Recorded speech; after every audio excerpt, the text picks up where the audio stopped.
Le jour où l'Afrique apprendra à gérer intelligemment tous ces gens qui veulent, comment dire, tirer parti de ces richesses en faisant jouer les concurrences et les convoitises chinoises, indiennes, turques, israéliennes, françaises, anglaises, américaines, comme le font d'ailleurs déjà certains pays, elle deviendra la première puissance mondiale parce qu'elle aura à la fois la jeunesse, la démographie, les matières premières et la capacité à gérer la nature.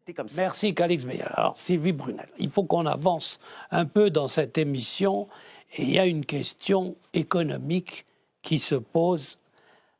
On considère que les ajustements structurels, vous pourrez même expliquer ce que ça veut dire, bien sûr, oui, du FMI, de la Banque mondiale, de l'OMC, etc., ont provoqué des faillites socio-économiques, pas simplement en Afrique, on l'a vu aussi en Amérique latine.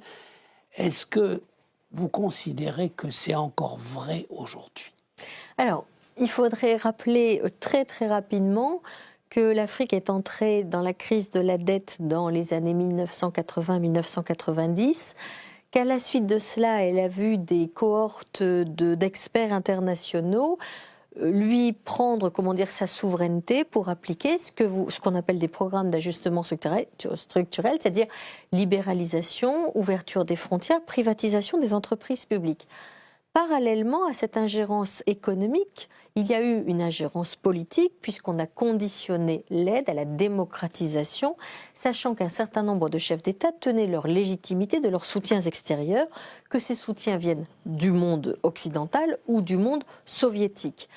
Dans les années 1990-2000, l'Afrique est entrée dans ce que j'appelle dans mes livres la décennie du chaos, c'est-à-dire que ces deux chocs extrêmement brutaux ont provoqué un grand nombre de guerres civiles, 35 pays en guerre sur 53, puisque le Soudan du Sud n'existait pas encore, face auxquels nous avons répondu d'abord par de l'humanitaire, dans une logique de containment, c'est-à-dire qu'on avait, à l'époque... Tout ça, c'est de l'histoire, mais aujourd'hui...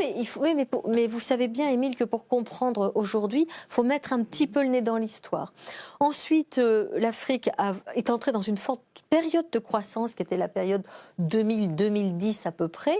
Il y a eu, vous le savez, en Occident, la crise des subprimes. Elle a pensé qu'elle en serait exclue, mais elle en a subi le rebond, ce qui a provoqué un certain nombre de crises. Ensuite, il y a eu de 2010 à 2020 ce qu'on pourrait appeler la période chinoise, avec une Chine extrêmement présente en Afrique, investissant beaucoup, et puis des process d'annulation de dette aussi de la part des Européens et des Occidentaux, se rendant compte que finalement ils avaient placé les Africains dans des conditions dont ils ne pouvaient pas sortir.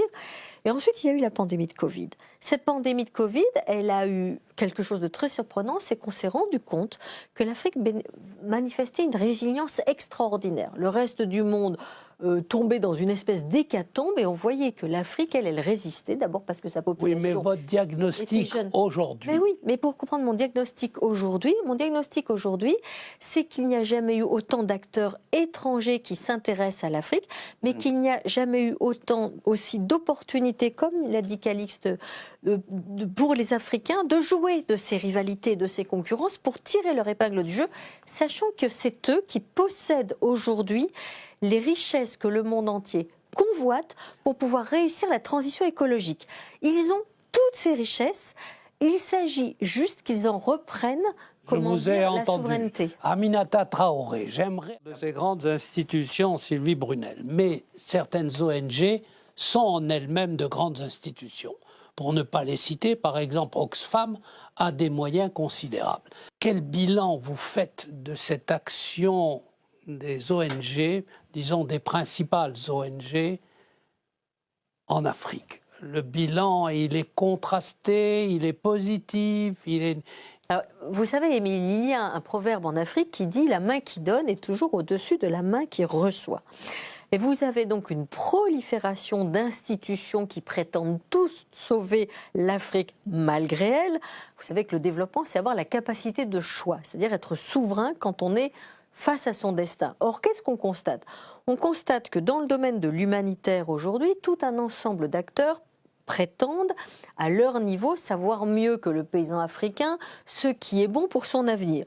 On constate que dans l'environnement, et Calixte y a fait allusion, On crée aujourd'hui des zones protégées, mais protégées contre l'éleveur africain, contre le paysan africain, avec la complicité des autorités locales.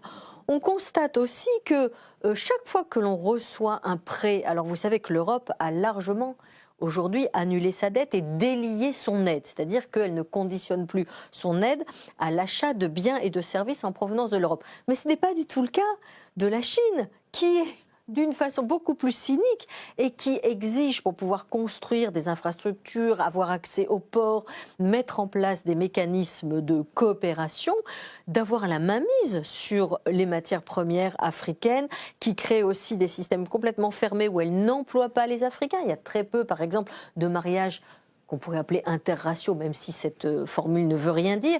Donc on se rend compte qu'effectivement l'Afrique est envahie d'acteurs aux motivations plus ou moins troubles, qu'elle a beaucoup de mal à coordonner, qu'elle a beaucoup de mal surtout à dominer, si je puis dire, c'est-à-dire dont elle a beaucoup de mal.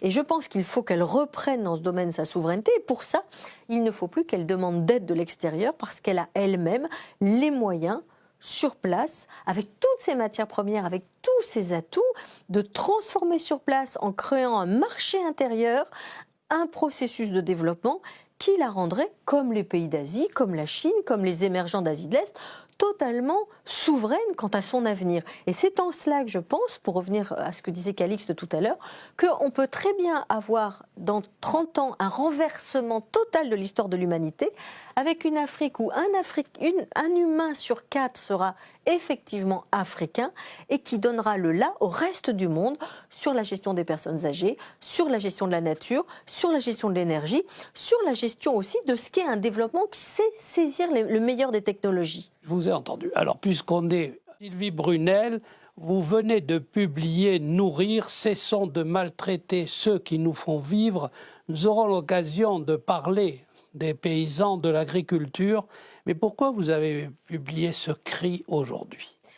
Parce que dans le monde entier, on n'a jamais autant parlé de l'arme alimentaire, de l'insécurité alimentaire, qu'il y a dans le monde entier plus d'1,3 milliard de paysans qui travaillent dur, qui nous nourrissent, et que dans tous les pays, ils sont méprisés, ils sont critiqués, alors que tous les enjeux aujourd'hui écologiques, énergétiques, paysagers, patrimoniaux et bien sûr nourriciers passent par eux parce qu'ils travaillent avec le vivant, et c'est particulièrement vrai sur le continent africain où les mégalopoles sont extrêmement importatrices de nourriture alors qu'on a encore plus de la moitié de la population qui travaille dans les campagnes. Donc vous considérez aujourd'hui que l'alimentation est sacrifiée au profit de la grosse industrialisation et du capitalisme international ? Non, c'est pas ça. Ça. Non, je considère que la souveraineté alimentaire, c'est une question essentielle qui est revenue au premier plan avec la pandémie, la guerre en Ukraine, l'inflation, le fait que les exportations de la Russie et de l'Ukraine ont été bloquées pendant très longtemps, alors que vous le savez, la Russie est aujourd'hui le premier producteur de blé au monde, et que nous avons besoin aujourd'hui, dans ce monde de plus en plus urbain, de reconsidérer ces gens dans les campagnes qui triment dur, comme l'a dit Calixte, qui élèvent des bêtes et qui sont souvent considérés comme la dernière roue du carrosse. Merci donc pour cet éloge mérité